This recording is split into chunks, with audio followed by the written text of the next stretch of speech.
So this is our presentation on occupational therapists whenever they work in the productive aging setting. I'm Kate, then Kyle, then Haley, then Caitlin. So the introduction, what is productive aging? Productive aging is an approach that emphasizes the positive aspects of growing older and how individuals can make important contributions to their own lives, their communities and organizations, and society as a whole. In the context of work, productive aging involves providing a safe and healthy work environment for everyone through comprehensive strategies that allow workers to function optimally at all ages. And this was a definition of productive aging from the CDC. So practice areas in productive aging. So this is the different areas that OT can help individuals that are in productive aging. So they can help in aging in place, which is home modifications, fall prevention, health promotion. So home modifications, they would go into the client's home and they could assess like their living environment. They could get rid of rugs that like might be a tripping hazard. They could add other assistive technology to help them around the house, take showers, anything to help them safely complete ADLs, IADLs in their house. Fall prevention that comes with the home modifications by removing things that might make them fall or a tripping hazard, and also promote their health. They also might assess their driving and community mobility, because that's also another safety thing, because we want to make sure they are able to drive around the community safely so they don't get hurt or hurt anybody else. Primary care, post-acute care, and transitioning back into the home, which is also then again making sure they're safe enough and they know how to remain safe back when they transition home, and also they know how to take care of themselves. And then palliative care. So deeper in OT's role in productive aging, they promote the client's health and quality of life. This can be done by preserving meaningful roles and occupations, by helping them maybe adapt to new ways to do their meaningful activities and occupations, because they might have gained another deficit that has caused them not to successfully complete like a role or an occupation.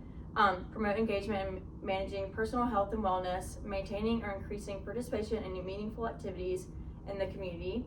So you want to make sure they're still like getting out there in the community and participating, and they don't self-isolate or anything like that. So you want to make sure they're still able to engage in those meaningful occupations. The OT will suggest home modifications and adaptations to maximize safety and independence. So being able to move around the home safely is critical whenever they do get to go back home. So occupational therapists should develop an accurate understanding of their client's strengths and weaknesses, so they can make adaptations at home, such as the grab bars in the bathroom or anything that they need help to dress themselves, such as a dressing stick or anything like that. The OT also promotes safety in driving and community mobility to make sure they're safe. The OT will also recommend and teach clients to use adaptive equipment. Overall, an occupational therapist's role in productive aging is to evaluate the client's ability to balance, coordination, endurance, safety awareness, strength, attention, problem solving, vision, communication, and many other functions. Alright, so the population that we are dealing with is older adults. So some deficits and safety concerns that can come with this population that we need to be aware of as OTs would be vision deficits, and then acute and post-acute health conditions, and then chronic conditions, mild cognitive impairments, Alzheimer's disease, neurocognitive disorders, mood disorders, including late life depression and anxiety, and then fall risks. So when discussing sociocultural and economic factors with this specific population, individuals with educational disparities result in most cases in poverty. This is linked to health decline and chronic diseases. In some societies, aging well presumes independence and active contributions engaging in the community, which would be promoted in all different communities. And then the stereotype that individuals should disengage and be dependent rather than continuing daily life activities. Just because people are either being diagnosed with new deficits or just making it more difficult to complete ADLs and IADLs in their leisure activities in old age doesn't mean that they have to be dependent. It's important to maintain their full functional independence as long as possible. Some socioeconomic factors: individuals with low education levels it's been seen to have a higher rate of poverty. Low income with older adults can have unmet healthcare needs related to vision, dental, or hearing because their provided insurance doesn't cover these related conditions. The individual might not possess insurance. This can really decrease their overall quality of life. Going into the next bullet point, just stable employment, their financial resources, social security benefits, health insurance, and pension. So all this can really determine their overall lifestyle, just because you need to be covered in those, especially with the new diagnoses, the doctor visits, possible medications needed, and things like that. And then a quote from Simpson and Walter: older individuals who live under the federal poverty level, they're more likely to have asthma, diabetes, arthritis, heart conditions, anxiety attacks, and other chronic diseases. And then looking at diversity and lifestyle factors. So with this, minority aging populations, it has shown higher disease rates, just an increase from 9.3 million to 19.5 million in just 30 years, which is a huge increase. Just due to that stereotype, due to the socioeconomic factors, and just thinking that individuals just don't need the help, and it's more likely for them to be dependent rather than independent. And then women aging populations possess higher rates of diseases including arthritis, asthma, and depression. Then minority populations are associated with high rates of disability, disease, and mortality. And then Caucasian individuals have been seen to live 5.3 years longer than African American individuals. Some lifestyle factors, positive or negative: alcohol consumption, stress levels, healthy or unhealthy diet, duration of exercise, disease, genetic factors. All of these are lifestyle factors that can either limit your ability to be independent and just function at a greater quality of life. And then positive interactions and meaningful relationships with others through involvement in a community setting. It's important to have that support group and meaningful relationships so you can engage in other leisure activities and things like that. So within our profession of occupational therapy, it's very important that we incorporate the different team dynamics, make sure that they are a healthy one and that there's increased communication, and then also having a clear understanding of the different consultation process that need to take place for the clients. So within our team dynamic, one of the professionals that we are going to be working very closely with is going to be home health aides. So this profession assists the older adults in their homes by monitoring clients and observing their physical, cognitive, and mental health. And they also provide client education in order to provide the most beneficial and healthiest lifestyle for the client. So it's very important that since these individuals do spend a lot of time at their home, that they, and out the community, that they are living in the most healthiest manner so that we are able to prevent any further injuries or diseases. And then some other professions that we're going to be working very closely with is going to be physical therapists, rehab counselors, social workers, speech language pathologists, and audiologists.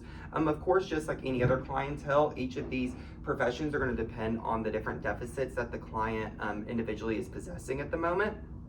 And so part of the collaboration process, it is broken up into 3 separate sections. You have the planning process, the delivery process, and the evaluating process. So part of the planning portion, it's very important that we discuss results from interviews and assessments with the other professionals in order to determine the needs of the client and the client's goals to deliver client-centered care during all treatment sessions among all professionals. So this could take place from various different assessments and our occupational profile in order to decide what are the different areas that these clients want to be able to engage in again, or what areas do they feel that are hindering them and that we need to be able to break down that barrier, that way that they can succeed in their life. Also, the delivery of services.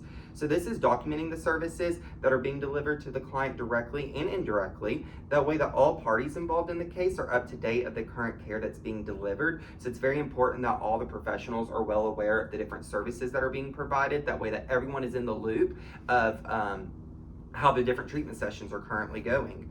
And in the evaluating process, all professionals need to evaluate the effective and ineffective treatments that have been taking place for the client in order to make those adjustments for future interventions as well. So this determining process that has been determining the progress that has been made amongst all domains to assure effective client-centered care is being delivered. So it's very important that we are not continuously administering services or different treatment plans that have been shown to be ineffective for our clients. So some different assessments that we can administer. So we could do the occupational profile. This is very important to start off with during an evaluation. This could really help us figure out the different environments and contexts, the different supporting factors that these individuals have, but it's also important that we know the different barriers within their life, the things that are holding them back, so that we are able to help diminish those. We can also administer the Canadian Occupational Performance Model, also commonly known as the COPM. So this really helps us realize where does the client perceive their performance levels at within their different occupations, but also what is their satisfaction within their own performance levels. And this can also help us determine their different goals that they have for themselves, whether it's their leisure activities or their self-care and the importance of them. We can do the activity card sorting assessment. This can really help us figure out what leisure activities do they enjoy, such as gardening, is it going to bingo, or is it hanging out with their friends? We can also do the Pittsburgh Sleep Quality Index. It's really important to consider sleep as an occupation in order to make sure that these clients are getting good, healthy sleep, as it's important that each and every individual gets that each night.